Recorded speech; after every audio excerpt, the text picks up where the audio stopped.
اللہ تعالیٰ وبرکاتہ۔ پیارے بچوں، آج ہم جو پڑھنے والے ہیں وہ کسریٰ کا محل۔ تو یہ ایک سفر ہے، اس کے بارے میں پڑھیں گے، ٹھیک ہے؟ سفر بیتی ہے۔ ان صحابہ کرام رضی اللہ تعالیٰ عنہم کے مزارات کی زیارت کے بعد ہم آگے بڑھے تو مدائن کے شہر کے تقریباً اختتام پر کسریٰ کے محل کی ایک دیوار اب تک باقی ہے۔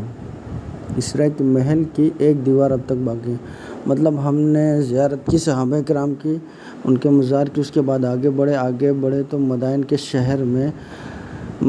شہر تقریباً اس کے اختتام پر کسریٰ کا محل واقع تھا، اور یہ عبرت کا مرقع بنی ہوئی ہے، اور یہ دیوار عبرت کا مرقع مطلب تصویر رکھنے کی جگہ یا تو تصویر۔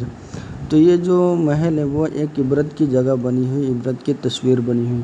یہ کسی زمانے میں دنیا کی عظیم ترین مادی طاقت دنیاوی طاقت مطلب میٹیریل پاور، عظیم ترین مادی طاقت کسریٰ کا وہی محل تھا جس کے کنگرے بولے تو بلند یا تو پتھر کنگرے سرکار دو عالم صلی اللہ علیہ وسلم کی ولادت بسعادت پر گر گئے تھے، اور جس کی شان و شوکت حضور صلی اللہ علیہ وسلم کو خندق کھودنے کے وقت کدال سے اڑتی ہوئی چنگاریوں میں دکھا کر یہ خوشخبری دی گئی تھی کہ یہ محل مسلمانوں کے قبضے میں آنے والا ہے۔ جب رسول صلی اللہ علیہ وسلم کافروں سے بچنے کے لیے خندق کھود رہے تھے، اس وقت اللہ تبارک و تعالیٰ نے خندق کھودنے کے وقت، کدال بولے تو ہیمر سے جب رسول صلی اللہ علیہ وسلم کدال کھود رہے تھے، اس وقت ان کو چنگاری ملی، اور چنگاری کے ذریعے سے اللہ تبارک و تعالیٰ رسول کو یہ بتانا چاہا کہ چند دنوں میں یہ جو کسریٰ کا محل ہے وہ مسلمانوں کے ہاتھ میں آئے گا۔ جس وقت یہ خوشخبری دی جا رہی تھی، اس وقت خود مسلمانوں کا حال یہ تھا کہ عرب کے قبائل متحدہ محاذ کے حملے کی وجہ سے خود مدینہ منورہ میں کلیجے منہ کو آ رہے تھے۔ محاذ بولے تو جنگ کی جگہ، اور کلیجے کو منہ آنا بولے تو کسی چیز کو ماننے کے لیے یا تو تعجب میں آ جانا، کسی کو بآسانی قبول نہ کر پانا۔ یہ بات وہ لوگ سن کر، مطلب مسلمان اس وقت اتنا زیادہ متحد نہیں تھا، مسلمان تعداد میں کم تھے۔ جب رسول صلی اللہ علیہ وسلم نے کہا کہ کچھ دنوں میں کسریٰ ہمارے ہاتھ میں آنے والا ہے، تو یہ بات کو سن کر لوگ بہت تعجب میں آ گئے، اور وہ یہ بات یقین کرنے کے لیے راضی نہیں تھے کہ چند مسلمان یہ کسریٰ کا محل کس طرح فتح کر پائیں گے۔ دونوں جہانوں کا سردار صلی اللہ علیہ وسلم خود اپنے مقدس ہاتھوں سے خندق کی کھدائی میں عملاً شریک تھے، مطلب رسول صلی اللہ علیہ وسلم خود کام کرتے ہوئے خندق کی کھدائی کی تھی، اور بھوک کی شدت سے صحابہ کرام رضی اللہ تعالیٰ عنہ نے اپنے پیٹ پر پتھر باندھے ہوئے تھے، اور خود رحمۃ للعالمین صلی اللہ علیہ وسلم کے بطن مبارک پر 2 پتھر بندھے ہوئے تھے۔ کون تصور کر سکتا تھا کہ یہ بے سر و سامان بولے تو غریب، اور نہتے بولے تو جس کے ہاتھ میں کچھ نہ ہو، مطلب غریب اور ایسے لوگ جن کے ہاتھ میں کچھ بھی نہ ہو، دنیا کی عظیم ترین طاقت کسریٰ کا غرور خاک میں ملا کر رہیں گے، یہ کون یقین کر سکتا تھا؟ کون تصور کر سکتا تھا؟ کون سوچ سکتا تھا؟ اس طرح کوئی نہیں سوچ سکتا تھا کہ یعنی غریب اور جن کے ہاتھ میں کچھ نہیں ہے وہ ایک عظیم بادشاہت کسریٰ کا غرور توڑ دیں گے، کسریٰ کے گھمنڈ کو ختم کریں گے اور خاک میں ملا دیں گے، مطلب ختم کر دیں گے۔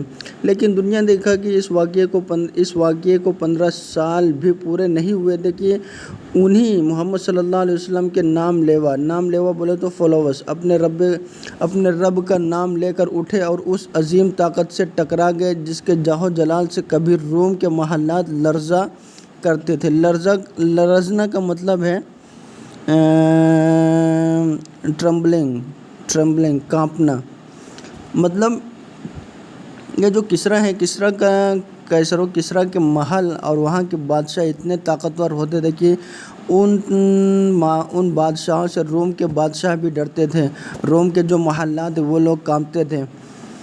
لیکن اسی کسریٰ کے محل کو مسلمانوں نے بآسانی فتح کر لیا۔ کسریٰ کے محل کی یہ ایک دیوار 14 صدیوں سے زائد کی تھپیڑے بولے تو مشکلات، مطلب یہ جو ایک دیوار باقی ہے وہ 1400 سال پرانی دیوار ہے، اور اس کے بہت سارے مصیبتوں کا سامنا کرنا پڑا ہے۔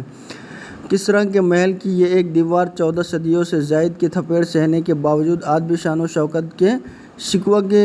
شوکت کی تصویر ہے، وہ شکوہ نہیں ہے۔ شان و شکوہ، شکوہ بھی بول سکتے ہیں، شان و شکوہ مطلب پہلے اس کی شان بھی تھی لیکن آج اس کی بری حالت ہے۔ شکوہ اس وقت کرتے ہیں جب انسان بری حالت میں ہو، تو پہلے انسان شان و شوکت کے ساتھ رہتا ہے لیکن وہ شان و شوکت ختم ہو جاتی ہے، پھر بعد میں انسان شکوہ کرنے لگتا ہے جب اس کی بادشاہت ختم ہو جاتی ہے۔ اسی طرح یہ محل بھی پرانے زمانے میں بڑی ایک بادشاہیت، ایک ملکیت کی نشانی تھی، لیکن آج وہ بادشاہیت اور ملکیت باقی نہیں رہی، اسی لیے یہ جو محل ہے وہ آج شکوہ کر رہی ہے، اور اس کے نیچے کھڑے ہو کر آج بھی کوئی شخص ستوت کا تاثر لیے بغیر نہیں جا سکتا۔ ستوت کا مطلب ہوتا ہے ملکیت، بادشاہت، طاقت۔ تو مطلب یہاں پر جو بھی لوگ جاتے ہیں، اس کسریٰ کے پاس جو بھی لوگ جاتے ہیں، وہاں پر جانے کے بعد ان کے دل پر یہی انفلوئنس ہوگا کہ یہ ایک زمانے میں بہت بڑے بادشاہ یا تو پھر بہت بڑے ملکیت تھی۔ اسی تاثر کے ساتھ، اسی انفلوئنس کے ساتھ، اسی امپیکٹ کے ساتھ وہ لوگ کسریٰ سے جائیں گے۔ لیکن دنیا نے دیکھا کہ اس واقعے کے اس کے متعدد برج بولے تو فلاس، اس کے متعدد برج ابھی تک سلامت ہیں، مطلب اس کے فلاس یا تو پھر اس کی جو بنیادیں آج بھی سلامت ہیں۔ بیچ میں ایک بلند قامت محرابی دروازہ، سینٹرل دروازے کو محرابی دروازہ کہتے ہیں، جس کے بعد ایک وسیع و عریض ہال کے آثار نظر آتے ہیں۔ ایسا معلوم ہوتا ہے کہ یہ تو کسریٰ کا دربار ہوگا یا محل کا کوئی اہم حصہ۔ ایک روایت کے مطابق اس ایوان کے دروازے پر جو پردہ پڑا ہوا تھا، فتح مدائن کے وقت اس کو آگ لگا دی گئی تھی۔ بعد میں اس پردے سے 10 لاکھ مسکال سونا برآمد ہوا، جس کی قیمت 1 کروڑ درہم تھی۔ جب اس بوسیدگی اور فرسودگی کے عالم میں اس عمارت کا شکوہ کا یہ حال ہے، تو جب یہ محل اپنے عہد شباب پر ہوگا، اس وقت اس کی شان و شوکت کا کیا عالم ہوگا۔ مطلب اب یہ محل جو ہے بہت بری حالت میں ہے اور فرسودہ، پرانا ہو گیا ہے۔ بوسیدہ اور فرسودہ ہونے کا مطلب پرانا ہونا، تو پرانے ہونے کی حالت میں 1 کروڑ درہم کی اہمیت ہے۔ تو جب یہ اپنے عہد شباب پر ہوگا، مطلب جب یہ محل پوری طرح محفوظ ہوگا اور اپنے پورے اچھی طرح حفاظت کے ساتھ وہاں پر موجود ہوگا، تو اس کی قیمت کتنی ہوگی۔ اس کی سربفلک بولے تو لمبی، فصیل بولے تو دروازے، اس دور کے لحاظ سے یقیناً ناقابل تسخیر ہوں گی۔ ناقابل تسخیر بولے تو جس کو ہم قابو میں نہیں کر سکتے ہیں۔ اس زمانے میں دجلہ اسی فصیل کے نیچے بہتا تھا، اس لیے دریا عبور کر کے اس فصیل پر چڑھنا اور اسے فتح کرنا، جبکہ فصیل کے ہر قدم پر کھڑے ہوئے پہرےدار ہر لمحے تیروں اور کھولتے ہوئے تیل کی بارش کر رہے ہوں۔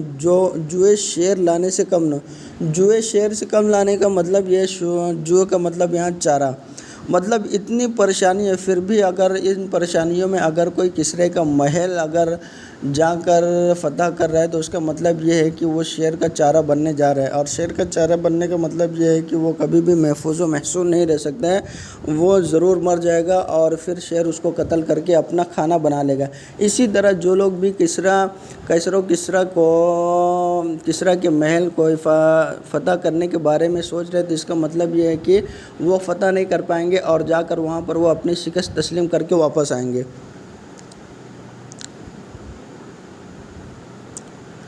لیکن نہ جانے سرکار دو عالم صلی اللہ علیہ وسلم کے غلام کون سا جذبہ اور ایمان کی کون سی طاقت لے کر آئے تھے کہ یہ پیکر بولے تو سمندر، پیکر ستوت عمارتیں ان کی یلغار کو نہ روک سکی۔ یلغار بولے تو حملہ، مطلب اتنی بڑی طاقت کو رسول صلی اللہ علیہ وسلم کے فالوورز، رسول صلی اللہ علیہ وسلم کے صحابہ میں ایسی کون سی ایمان کی طاقت تھی اور کون سا ان کے اندر جذبہ تھا، جس جذبے کو کسریٰ والے سمجھ نہ سکے، اور پھر رسول صلی اللہ علیہ وسلم کے صحابہ کے حملوں کو وہ لوگ روک نہ سکے، اور بالآخر رسول صلی اللہ علیہ وسلم کے صحابہ نے ان کو فتح کر لیا۔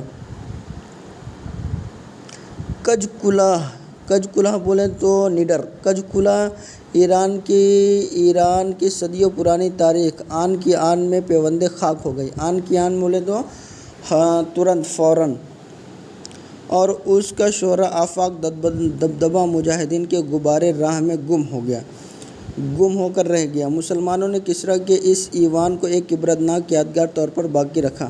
خلیفہ منصور نے ایک مرتبہ اسے منہدم کرنے کا ارادہ کیا۔ اس پر ان کے ایک ایرانی مشیر نے مشورہ دیا کہ اگر آپ اس ایوان کو باقی رکھیں گے تو اسے ہر دیکھنے والے پر یہ تاثر قائم ہوگا کہ مسلمانوں کے ساتھ یقیناً اللہ تعالیٰ کی مدد شامل تھی، ورنہ عرب کے بے سر و سامان شہر نشین اس جیسے ایوان کو ہرگز فتح نہ کر سکتے۔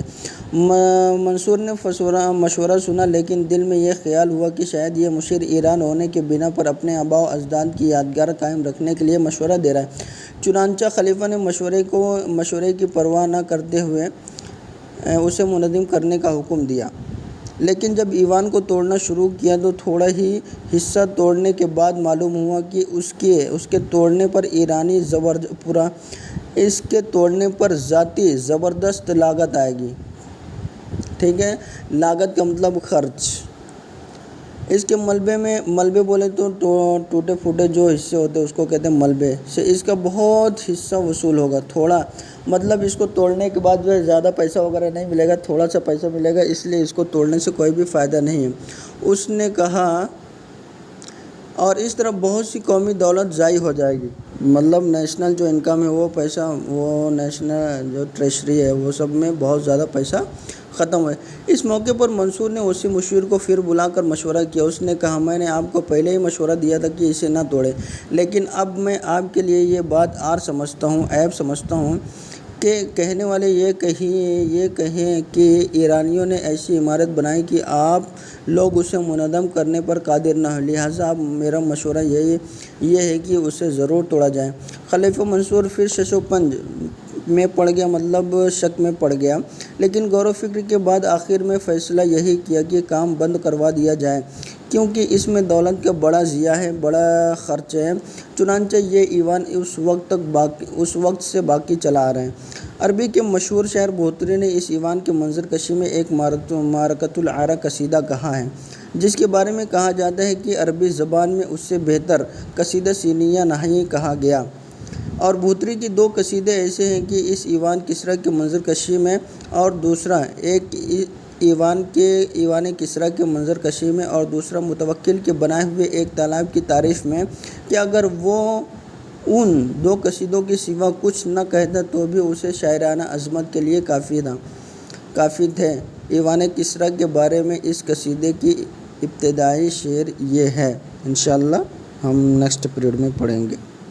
السلام علیکم ورحمۃ اللہ تعالیٰ وبرکاتہ۔